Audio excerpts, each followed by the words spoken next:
Hello friends, नमस्कार, प्रणाम। मैं नीलम पांडे अपने यूट्यूब चैनल में आप सभी दोस्तों का स्वागत करती हूँ।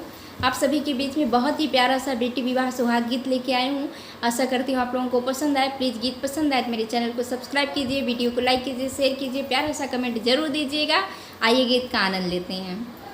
बाबा के दुआर बाजे चाहा के चिरैया, अरे चाहा के चिरैया, अरे चिरई जेली है बासर रे लालन मायर, चिरई जेली है बासर रे लालन मा। अरे घोड़ावा चढ़ल आवे दूल्हा है कावन रामा, अरे दूल्हा है कावन रामा। अरे पड़ी गए चिरैया पे नाजरी रे लालन मायर, पड़ी गए चिरैया पे नाजरी रे लालन मा।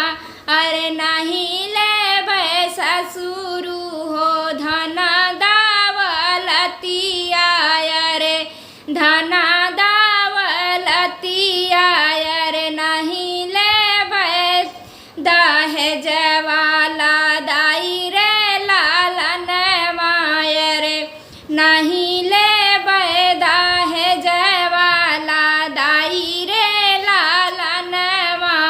अरे हम ताऊ ले ससुरु तोहरी चिरैया, अरे तोहरी चिरैया, अरे चिरई देखाए मन हर सायर लालन मा। अरे चिरई देखे से मन हर साई रे लालन मा।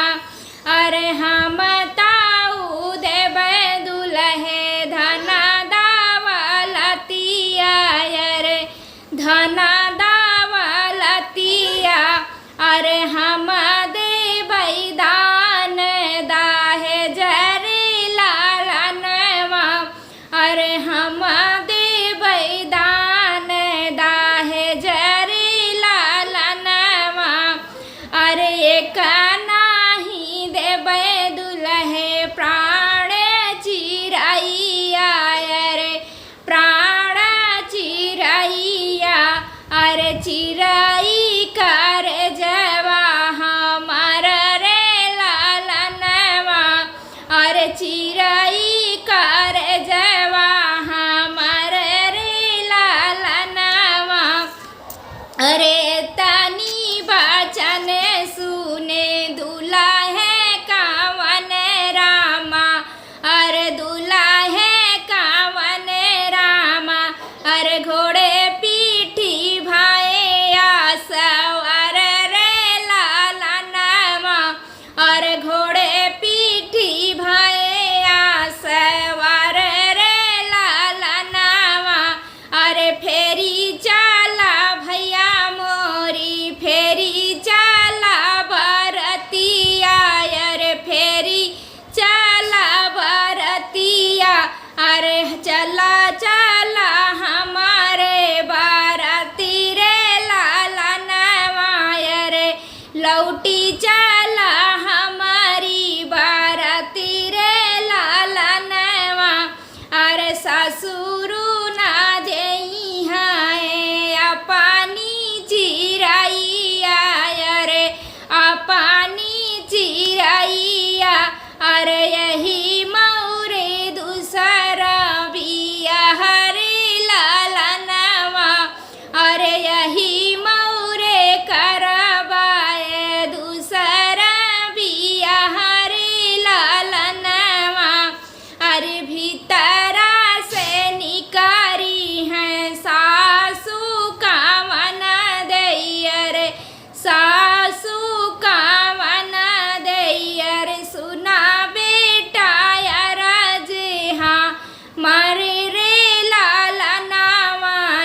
काहे की मनवा उदास रे लालनवा।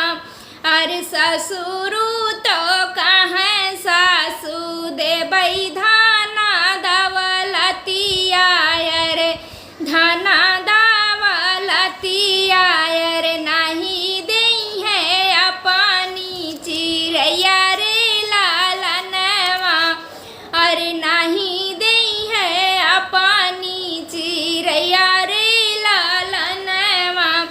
अरे स्वामी के अपने तो हम समझौबे अरे हम समझौबे अरे दई